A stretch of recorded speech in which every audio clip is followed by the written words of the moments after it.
It was late on a Sunday afternoon when the first sparks of chaos began.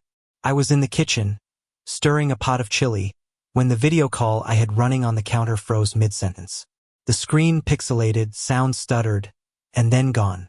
At first I thought it was just another glitch, maybe a storm rolling through. But when I stepped onto the porch and saw the clear blue sky, a different dread settled over me. Then I heard Ida faint metallic scrape by the utility box near the edge of our yard. My heart thudded in my chest. I crept closer and froze at the sight of her. Karen, the woman who had spent years lording over our neighborhood as if she were the queen of all power and connection. She was hunched over the Wi-Fi utility box with a pair of pliers, wires dangling like limp veins in her hands. Her round body blocked the sun, her face twisted in concentration, and every so often she muttered to herself about community standards and shutting down freeloaders. My blood boiled. This wasn't some prank. This was sabotaging my property, against my family, against the very lifeline we needed for work and school. I shouted her name, and she spun around, eyes wide for a moment before snapping back into her signature sneer. "You don't deserve unlimited bandwidth," she spat. "Your son's gaming has been disrupting the neighborhood's signal. I'm cutting you off until you comply with HOA guidelines." I almost laughed from the sheer absurdity. Our internet bill was paid directly to the provider, and my house wasn't even part of her HOA, yet here she was, wire cutters in hand, stealing my connection as if she were the sheriff of cyberspace. The neighbors began to peek out from their porches, phones raised to record.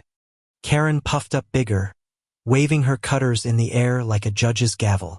She shouted to everyone within earshot that I was harboring a network leech, that my family was spreading illegal signals, and that she had the legal right to terminate unauthorized service. The sheer lunacy of her words might have been laughable if my screen inside hadn't already gone black, if my wife hadn't been in the middle of sending an urgent medical chart, if my son hadn't just lost the college tournament match he'd been training for months. I ran back inside, furious, and found my son Ethan already at his computer, jaw tight, fingers flying across the keyboard. He wasn't panicking, was calculating. His eyes burned with a focus I hadn't seen before. "She's on the line," he muttered half to himself. "She tapped into our node. If she thinks she can kill our Wi-Fi, she has no idea what's coming." I didn't fully understand his jargon, but the way his screen lit up with cascading code made it clear. He wasn't about to let this slide.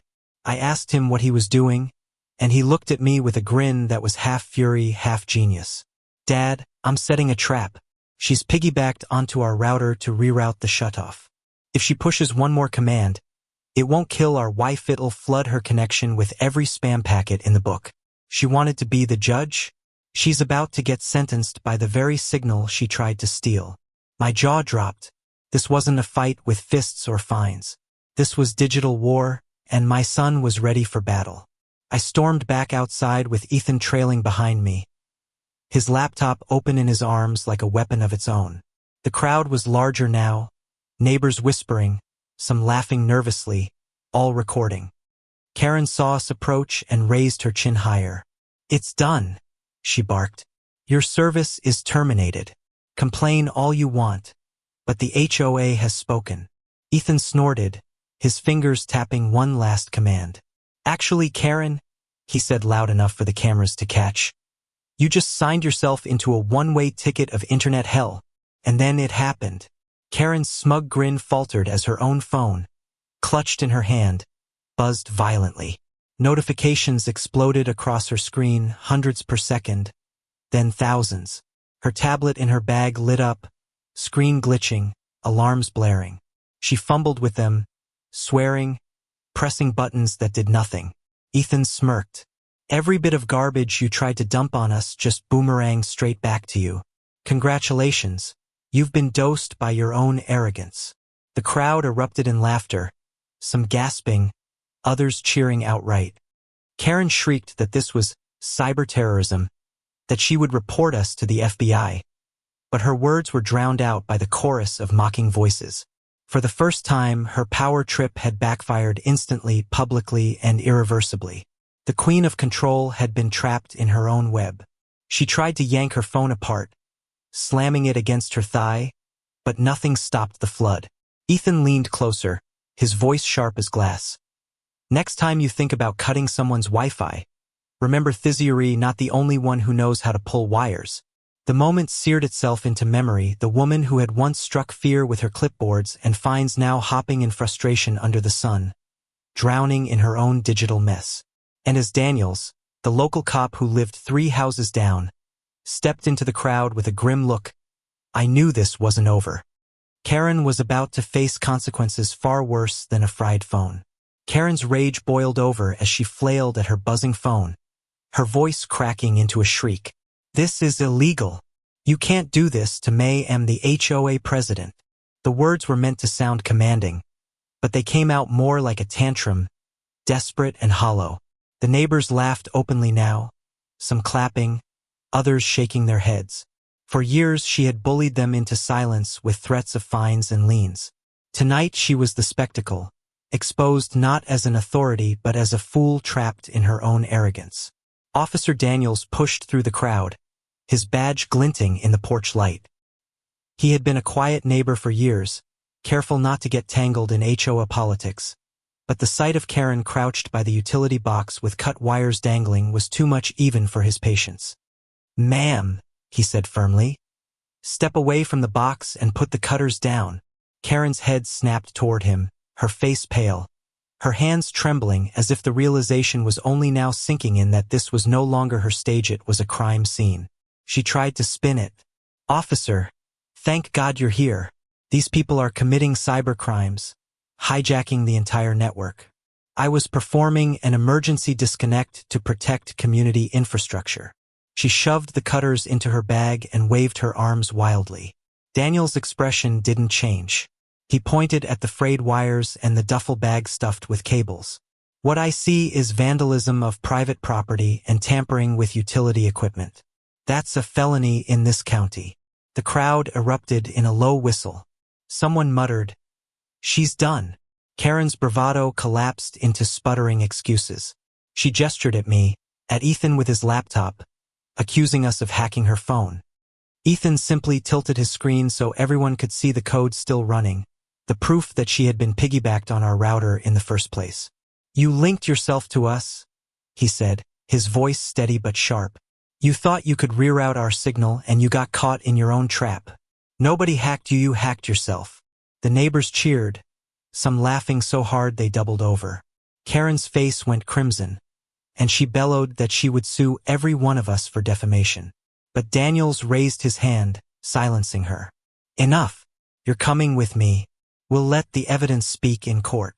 He stepped forward, and Karen instinctively backed into the open space of the street. Her husband appeared at the end of the block, his robe flapping in the breeze, his expression a mask of defeat. He shouted, "Stop, Karen. Just stop. You've ruined everything." His voice cracked with years of exhaustion. We warned you. We begged you to leave them alone. And now look at you. The silence that followed was heavier than stone. For the first time, Karen's mask slipped. She sagged, her shoulders trembling, her breath shallow as though the truth of her collapse was finally breaking through the delusion. Daniel stepped forward, cuffed her wrists, and read her rights as flashbulbs of cell phone cameras lit the night. The sight of Karen being led to the patrol car was a scene nobody thought they would ever witness. The tyrant of the HOA reduced to nothing but a criminal under arrest. But the story didn't end there. The next morning, the news spread like wildfire. Clips of Karen's arrest trended across local feeds. Headlines blared about HOA president arrested for Wi-Fi sabotage.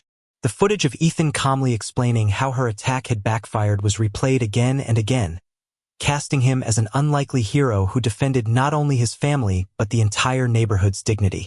Karen, once the loudest voice in the subdivision, became a meme, her furious face frozen mid-scream, captioned with lines like, "Mess with Wi-Fi? Get fried." The HOA board tried to shield themselves, issuing a statement claiming Karen had acted independently. But the damage was done. Whistleblowers from within the board came forward, revealing how Karen had manipulated records, issued fines without cause, and bullied residents into compliance. Lawsuits stacked up like bricks, and the HOA dissolved within months under the weight of scandal. The community, once fractured by fear, found itself bound together by the absurdity of Karen's downfall. At her trial, the truth laid itself bare. The prosecution played the videos, showed the wires, read aloud the threats she had sent by email. Neighbors testified about her reign of harassment, bogus fines for signal interference, threats of foreclosure, fabricated rules that didn't exist.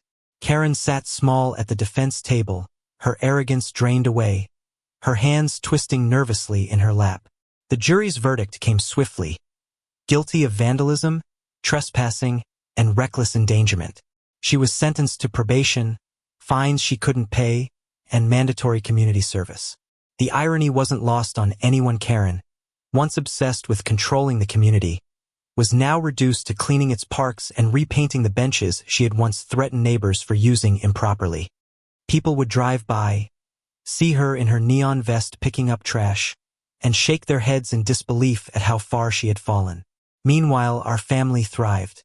Ethan's quick thinking caught the attention of his college mentors, who nominated him for a cybersecurity fellowship. His story was published in a local magazine, framed not as rebellion but as resilience, a young man defending his home with intellect instead of violence. I watched him beam with pride the day he got his first job offer, the memory of that night forever fueling his determination. The neighborhood changed too. Without Karen's shadow looming, people opened up.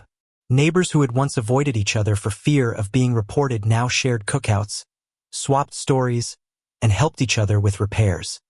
Someone painted a mural on the community wall, a giant Wi-Fi symbol bursting with light, captioned beneath with Ethan's words, "You hacked yourself." It became our rallying cry, a reminder that arrogance always loops back to destroy itself. On quiet evenings, I sometimes stood by the utility box, now repaired and secure, and thought about that night. The darkness Karen brought into our home wasn't just about electricity or internet. It was about fear, the fear she used to control everyone. But when Ethan flipped her sabotage back onto her, it wasn't just clever code. It was a declaration that fear no longer ruled here. So now I share this story with you. Karen tried to kill our Wi-Fi, to cut us off and leave us powerless, but she ended up tangled in her own wires. Was I wrong to confront her, to let my son's trap snap back in her face? Or was this the justice she had long invited? Was she ever protecting the community? Or was she only feeding her hunger for control? Share your thoughts, because in the end, silence lets bullies thrive, but truth always finds a way to trip their wires.